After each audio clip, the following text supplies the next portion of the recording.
À Dola, la nuit tombe et un convoi s'arrête net. Là où l'on échangeait jadis des enveloppes contre le passage, des douaniers appliquent désormais rotation, audit d'intégrité, contrôles numérisés et moins d'échanges en face à face, ce terreau de la petite corruption. Si Ibrahim Traoré affirme que la souveraineté économique commence à la frontière, que devient un État quand ces postes cessent d'être une cicatrice et deviennent un miroir d'honneur? Le Sahel écoute, le monde ennemi au défi. Ce récit promet plus qu'une chronique administrative. Il est clair pourquoi une réforme technique peut devenir un levier national. Lorsque les frontières cessent d'être des zones grises, l'État récupère des recettes, les marchés gagnent en prévisibilité et les citoyens retrouvent un repère simple. La règle s'applique à tous. L'enjeu est immédiat et concret. Moins de délais, moins de paiements informels, plus de confiance dans les échanges quotidiens. Mais le risque est tout aussi réel. Une réforme rapide peut provoquer des résistances internes, déplacer les pratiques illégales plutôt que les supprimer ou être perçue comme une démonstration de force plutôt que comme un service public. L'équilibre est fragile entre discipline et légitimité. Ce qui est en jeu, au fond, dépasse la douane. Il s'agit de savoir si une administration peut redevenir crédible sans dépendre de slogans, si la conformité peut remplacer la peur, et si la souveraineté peut se mesurer par des procédures tenues, inspection après inspection. En moins de 2 ans, les recettes douanières ont dépassé les objectifs fixés, atteignant plus de 260 milliards de francs CFA sur un trimestre, un niveau inédit dans l'histoire récente du pays. Cette progression n'est pas présentée comme un miracle économique, mais comme l'effet mesurable d'un changement de règles, de comportement et de contrôle.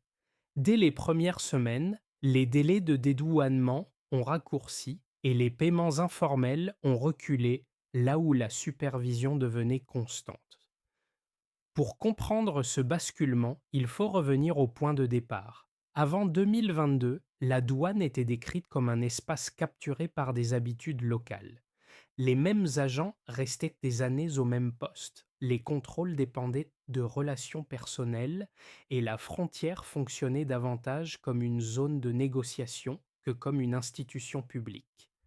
Les pertes étaient diffuses, difficiles à chiffrer précisément mais omniprésentes dans le commerce quotidien. Avec l'arrivée d'Ibrahim Traoré au pouvoir, le diagnostic a été posé sans détour. La souveraineté économique ne pouvait pas progresser si les frontières restaient poreuses aux arrangements. La réforme n'a pas commencé par de grands discours, mais par des mesures concrètes. Des rotations obligatoires ont été instaurées, les salaires ont été réévalués pour réduire l'incitation aux pratiques illégales et les déclarations de patrimoine sont devenues une exigence formelle. En parallèle, la formation a été redéfinie. En 2024, des cadres des douanes ont suivi des programmes axés sur l'intégrité et la responsabilité, non comme des principes abstraits, mais comme des obligations opérationnelles. Un officier résumait ce changement en une phrase simple. Auparavant, il s'agissait de survivre, désormais il s'agissait de servir la République. Ce contexte éclaire la mini-révélation initiale. La hausse des recettes n'est pas seulement un indicateur financier. Elle signale qu'un système plus prévisible peut transformer une administration perçue comme un problème en un outil de stabilisation. La question reste ouverte, cette dynamique peut-elle durer et s'étendre sans perdre sa légitimité? Sur le terrain, la réforme prend un visage précis, celui des agents qui tiennent les barrières, de nuit comme de jour. À Dola, à Kankandola ou à Kanankari, un douanier décrit un quotidien transformé. Les consignes sont claires, les rotations imposées et chaque inspection laisse une trace vérifiable. Ce changement, discret mais constant, modifie la relation avec les transporteurs. Moins de négociations, plus de documents, et un passage conditionné par la conformité plutôt que par l'arrangement. L'impact est immédiat. Les chauffeurs comprennent rapidement que les règles sont stables, quelle que soit l'heure ou la personne en face. Les commerçants, eux, ajustent leurs pratiques. Déclarer correctement devient moins coûteux que contourner le système. Cette prévisibilité réduit les frictions et raccourcit les délais, un bénéfice tangible pour des acteurs habitués à l'incertitude. Un cadre local des douanes explique que la réforme ne s'est pas imposée par la force seule. Elle s'est appuyée sur des signaux cohérents, sanctions pour les résistances, reconnaissance pour les comportements conformes et un discours répété sur le sens du service public. Le résultat n'est pas une obéissance aveugle, mais une normalisation progressive des pratiques. Ce personnage relais, ni héros, ni symbole officiel, incarne l'effet précoce de la réforme. Il montre comment une décision centrale se traduit en gestes quotidiens et en routines mesurables. La frontière cesse alors d'être un espace d'exception. Elle devient un lieu ordinaire de l'État, où l'autorité se manifeste par la constance. Et l'idée clé est simple. Quand la règle tient, la confiance suit. Le tournant ne s'est pas produit en une seule nuit. Il s'est enclenché par une série d'actions coordonnées, pensées comme une chaîne continue plutôt que comme des coups d'éclat isolés. D'abord, la décision politique, traiter la douane non plus comme une administration marginale, mais comme un front stratégique. Sous l'impulsion d'Ibrahim Traoré, les réformes ont été cadrées comme une priorité nationale, avec des objectifs clairs et un calendrier resserré. Vient ensuite l'activation opérationnelle. Les rotations de postes brisent les loyautés locales accumulées au fil des ans.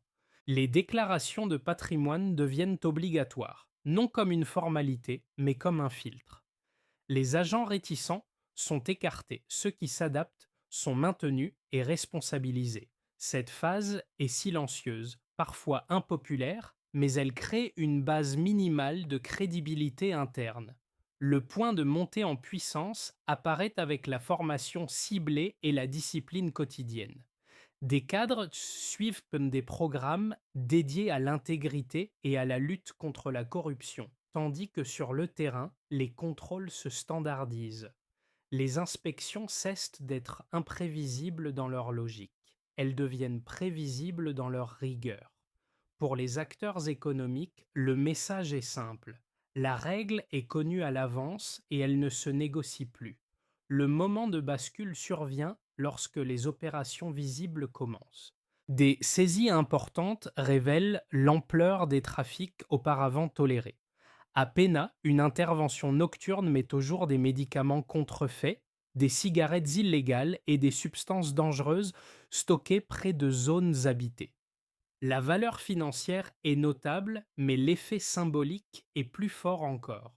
Pour la première fois depuis longtemps, l'action de l'État est perçue comme une protection directe et non comme une prédation. Les répliques se propagent rapidement. Les images circulent, les radios locales relaient les opérations et les discours officiels insistent sur la cohérence plutôt que sur la victoire. Eve Kafando, à la tête de l'administration des douanes, reprend une ligne constante. Aucun territoire, aucun marché, aucun axe de circulation ne doit devenir un refuge pour la fraude. Cette répétition n'est pas un slogan, mais un rappel de méthode. À mesure que les opérations s'enchaînent, un nouveau rythme s'installe. Les douanes travaillent désormais en coordination avec d'autres forces de sécurité. Les données sont partagées, les itinéraires analysés et les interventions planifiées sur la base d'informations croisées. La corruption, qui se cachait autrefois dans la paperasse et les délais, se heurte à une traçabilité accrue. Pour Ibrahim Traoré, cette séquence n'est ni une campagne ponctuelle, ni une démonstration destinée à l'extérieur. Elle s'inscrit dans une logique avant-après clairement assumée. Avant, la frontière absorbait les compromis, après, elle impose la règle. Les effets secondaires sont inévitables, résistance interne, critiques externes, tentatives de contournement. Mais la ligne des événements montre une chose, chaque étape renforce la suivante. La question qui se pose désormais n'est plus celle du démarrage, elle porte sur la capacité de ce système à tenir dans le temps lorsque l'attention médiatique retombe et que la routine revient. Le cœur de la réforme se mesure moins aux déclarations qu'aux chiffres qui en découlent. Avant le basculement, les recettes douanières étaient régulièrement en deçà des prévisions et les écarts étaient expliqués par des facteurs flous: lenteur administrative, insécurité régionale ou faiblesse des volumes commerciaux. Après la mise en place des nouvelles règles, la trajectoire change nettement. En un trimestre, plus de 262 milliards de francs CFA sont collectés, soit 38% de l'objectif annoncé. Cette donnée ne se lit pas comme une performance isolée, mais comme un signal de discipline retrouvée. Le second indicateur concerne l'évolution par rapport à l'année précédente. Les autorités évoquent une progression de plusieurs centaines de pourcents, souvent résumée à un chiffre frappant, une hausse supérieure à 7 fois le niveau antérieur sur une période comparable. Cette variation n'implique pas une explosion soudaine du commerce, mais une captation plus complète de flux déjà existants. En d'autres termes, l'activité était là, mais elle échappait en grande partie à l'enregistrement officiel. Un troisième élément chiffré touche aux opérations de terrain. Lors de certaines saisies, les montants cumulés des marchandises interceptées atteignent plusieurs centaines de millions de francs CFA. À Péna, par exemple, des stocks de médicaments contrefaits, de cigarettes illégales et de substances chimiques dangereuses sont découverts dans un même périmètre urbain. La valeur annoncée, supérieure à 300 millions de francs CFA, n'est accompagnée que d'une interprétation sobre. Ce chiffre représente surtout des risques sanitaires évités et des circuits illicites neutralisés. Ces données prennent un sens particulier lorsqu'elles sont rapprochées des délais de traitement. Là où les procédures prenaient auparavant plusieurs jours, voire davantage, les nouvelles plateformes numériques réduisent le temps de dédouanement à quelques heures dans les cas standards. Cette réduction n'est pas présentée comme un gain de confort, mais comme un mécanisme anticorruption.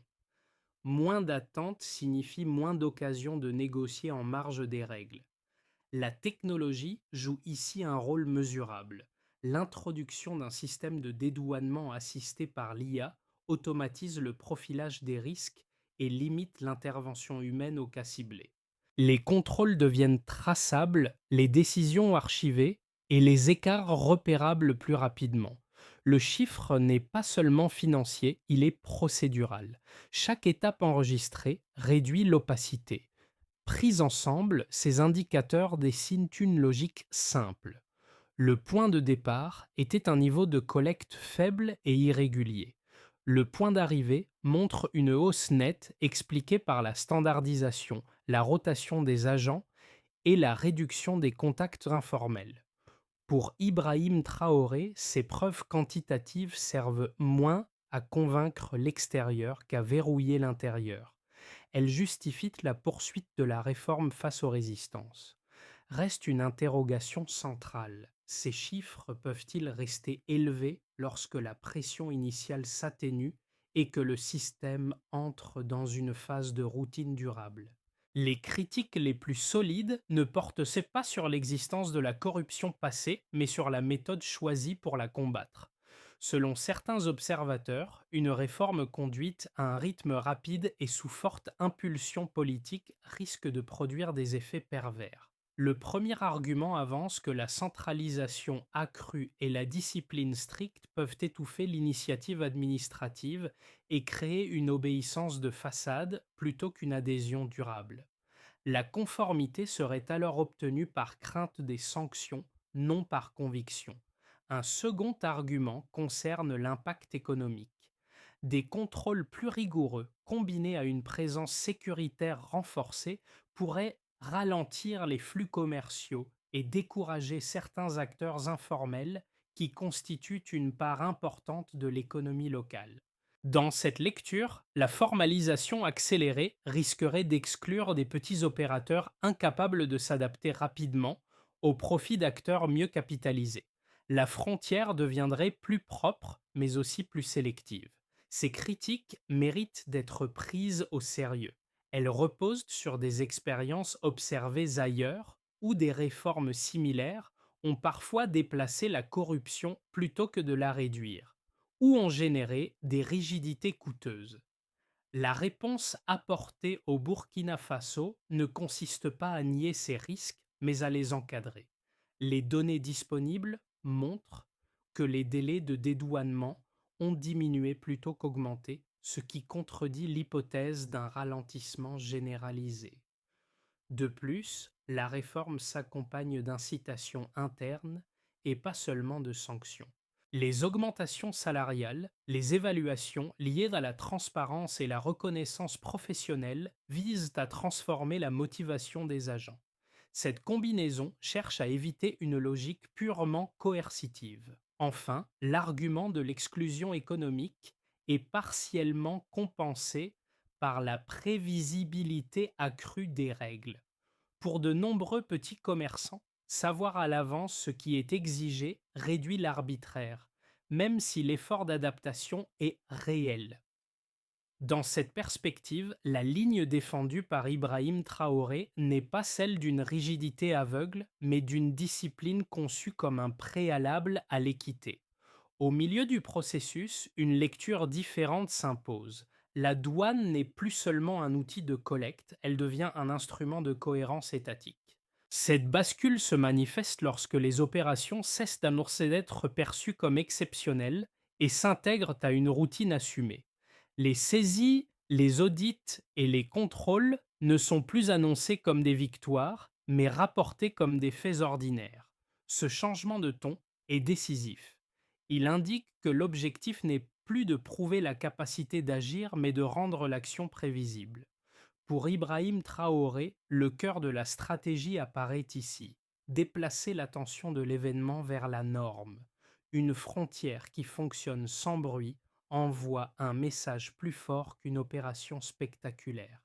Cette révélation modifie aussi la perception extérieure.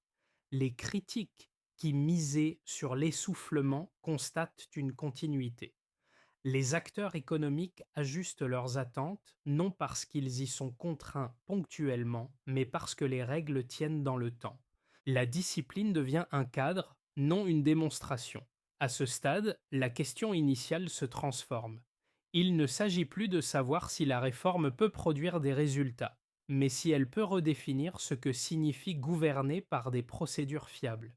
Le pivot est là. La crédibilité ne vient plus de la parole, mais de la répétition sans faille. Les effets de la réforme se déclinent différemment selon les acteurs concernés, mais ils convergent vers un même point, la réduction de l'incertitude. Pour l'administration nationale, d'abord, la douane redevient une source fiable de recettes et d'informations.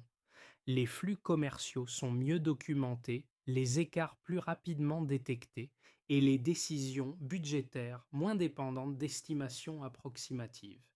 Cette stabilité renforce la capacité de planification et crédibilise l'action publique. Pour les entreprises formelles, ensuite, l'impact est immédiat. Les délais raccourcis et la standardisation des procédures diminuent les coûts cachés liés au retard et au paiement informel. Un importateur explique que la principale différence n'est pas le montant payé, mais la certitude du montant.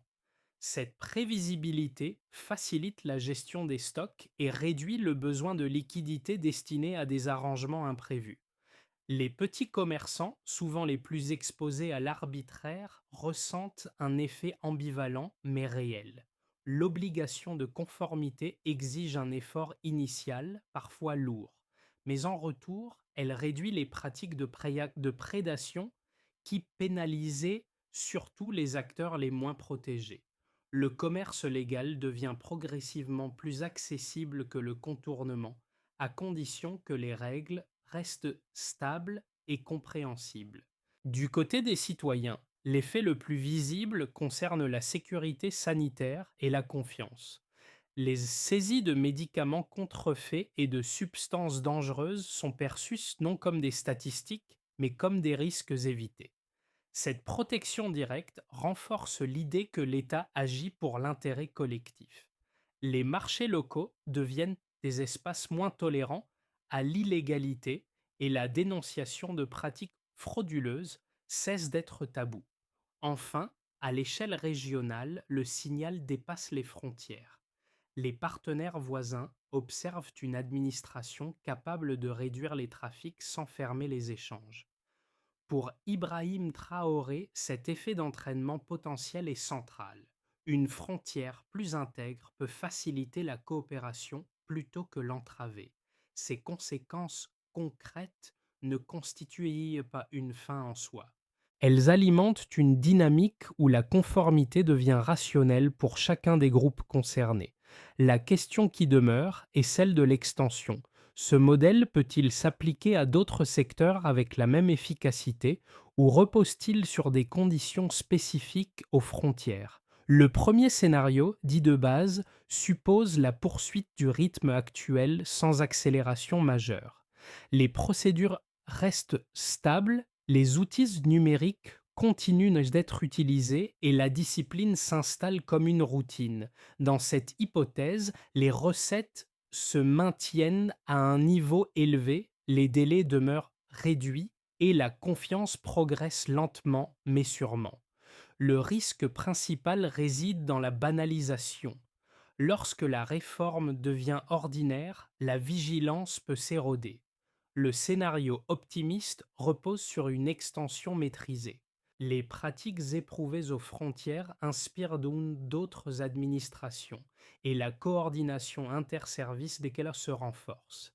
Les investissements technologiques sont consolidés, la formation continue s'élargit et la coopération régionale s'intensifie. Dans ce cadre, la réforme douanière devient un modèle exportable et le pays gagne en crédibilité au-delà de ses frontières. L'enjeu est de conserver la cohérence initiale tout en changeant d'échelle. Le scénario défavorable met en lumière les fragilités. Les pressions économiques et politiques s'accumulent, les réseaux informels cherchent de nouveaux points d'entrée et les critiques extérieures s'amplifient. Si la discipline repose trop sur des individus clés, un relâchement ou un changement de priorité pourrait rouvrir des brèches. La technologie sans contrôle humain rigoureux ne suffit pas à garantir l'intégrité. Face à ces trajectoires possibles, une recommandation de méthode s'impose. Plutôt que de chercher à prédire l'issue, il est plus utile de poser une condition simple. Si les règles restent claires, mesurables et appliquées sans exception, la probabilité de dérive diminue. Si elles deviennent floues ou négociables, le système perd rapidement sa crédibilité. Pour Ibrahim Traoré, ces scénarios ne sont pas des paris abstraits. Ils servent de cadre de décision. Chaque choix, chaque arbitrage, chaque extension doit être évalué à l'aune de cette question centrale. Renforce-t-il la prévisibilité ou la fragilise-t-il? La réponse déterminera si la réforme demeure un signal durable ou s'épuise en promesses inachevées. À ce stade, l'enjeu ne se limite plus aux frontières ni aux chiffres. Il touche à l'expérience quotidienne de ceux qui vivent avec les conséquences de l'action publique. Pour un commerçant, cela signifie prévoir ses coûts sans craindre une exigence imprévue. Pour un chauffeur, traverser un poste sans préparer d'arguments parallèles. Pour un citoyen, acheter des produits avec moins de doutes sur leur origine et leur sécurité. Ces changements sont discrets, mais ils modifient la relation à l'État. Le spectateur n'est pas extérieur à cette dynamique. Il reconnaît des situations familières. L'attente inutile, l'incertitude, la tentation de contourner une règle jugée arbitraire. La réforme burkinabé agit comme un miroir. Elle pose une question simple. Que se passe-t-il lorsque les procédures deviennent fiables, même sans être parfaites? L'obéissance cesse alors d'être une contrainte permanente et devient un calcul rationnel. Cette transformation n'exige pas une adhésion idéologique, elle repose sur des micro-décisions répétées. Déclarer plutôt que négocier, attendre plutôt que payer, signaler plutôt que se taire. Chaque geste isolé paraît mineur, mais leur accumulation produit un effet systémique. La confiance ne naît pas d'un discours, mais de la répétition d'expériences cohérentes. Dans ce sens, l'histoire observée au Burkina Faso dépasse son contexte immédiat.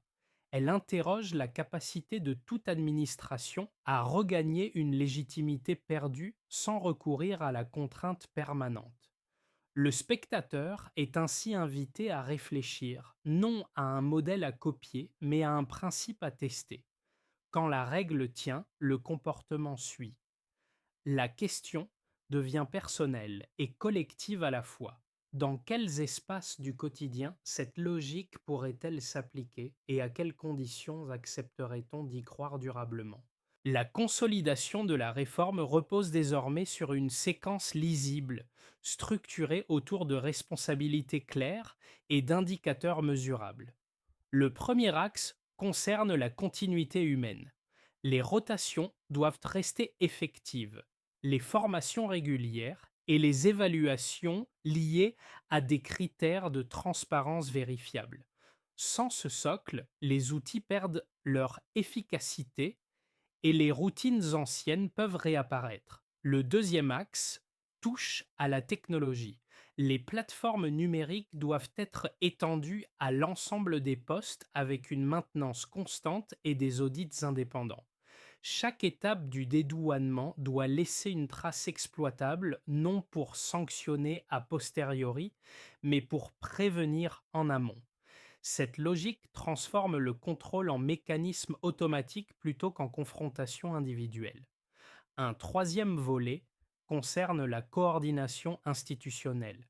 Douane, forces de sécurité et autorités financières doivent partager l'information en temps réel. Cette circulation réduit les angles morts et limite les possibilités de déplacement des pratiques frauduleuses. Elle exige aussi une gouvernance claire des données afin que la transparence ne se transforme pas en confusion. Le quatrième axe s'adresse aux usagers. Les règles doivent être expliquées, stabilisées et accessibles. La conformité devient plus probable lorsque les obligations sont compréhensibles et constantes. Des canaux de signalement anonymes et crédibles renforcent cette dynamique en associant les citoyens à la surveillance. Pour Ibrahim Traoré, cette feuille de route n'est pas une promesse abstraite. Elle sert de test permanent. Chaque mesure doit répondre à une question simple. Qui fait quoi, à quel moment et comment mesure-t-on le résultat? Si ces réponses restent claires, la réforme peut s'ancrer. Sinon, elle risque de se diluer. La trajectoire est exigeante, mais elle offre un repère. Transformer l'intégrité en procédure quotidienne plutôt qu'en exception spectaculaire. Le récit revient alors à l'image initiale, celle d'un poste frontière éclairé par des lampes fixes où les gestes sont devenus prévisibles. Ce lieu, autrefois périphérique, prend une valeur symbolique. Il rappelle que la réforme n'a pas été portée par des slogans, mais par une répétition obstinée d'actes ordinaires. Chaque inspection correcte, chaque refus de compromis, chaque procédure tenue jusqu'au bout compose une histoire plus large que ses protagonistes. Ibrahim Traoré s'inscrit dans cette narration non comme un héros isolé, mais comme le point d'impulsion d'un cadre. Son rôle apparaît dans la cohérence maintenue entre le discours et la pratique. Ce lien explique pourquoi la réforme a produit autre chose que des chiffres. Elle a modifié une attente collective. Les citoyens n'applaudissent pas une victoire ponctuelle, ils observent une constance. Le rappel émotionnel tient à cette normalité retrouvée. La frontière cesse d'être un espace de tension pour devenir un repère. La dignité ne se proclame plus, elle s'exécute. Cette transformation est silencieuse, mais elle marque durablement ceux qui la vivent. La phrase qui s'impose n'est pas triomphale. Elle est simple et tenace. Quand la règle tient, l'État respire. C'est ce souffle régulier, plus que l'éclat des opérations, qui donne sens à l'ensemble du parcours et prépare la dernière question à poser au spectateur. La trajectoire observée ne demande pas d'adhésion immédiate ni de jugement définitif. Elle invite plutôt à une réflexion partagée sur ce qui rend une règle crédible. Une frontière plus intègre n'est pas seulement une affaire de contrôle, mais un symbole social. Elle dit ce qu'un État tolère et ce qu'il refuse. Lorsqu'elle fonctionne sans bruit, elle rappelle que la gouvernance peut s'exprimer par la constance plutôt que par la contrainte visible. Dans cette perspective, l'expérience portée par Ibrahim Traoré ne se présente pas comme un modèle à copier, mais comme une question ouverte. Elle interroge la capacité des institutions à se réformer par des procédures tenues, répétées, vérifiables. Elle pose aussi un défi implicite aux sociétés qui hésitent entre cynisme et exigence. Le geste attendu du spectateur n'est pas l'adhésion, mais la discussion. Que signifie dans son propre contexte une règle qui tient dans le temps? Où la prévisibilité pourrait-elle remplacer l'arbitraire? Et jusqu'où accepterait-on d'échanger des arrangements informels contre une confiance progressive? La réflexion reste ouverte. Elle commence souvent loin des grands discours, parfois à une frontière, parfois ailleurs. La question demeure: où commence pour chacun la crédibilité de l'État?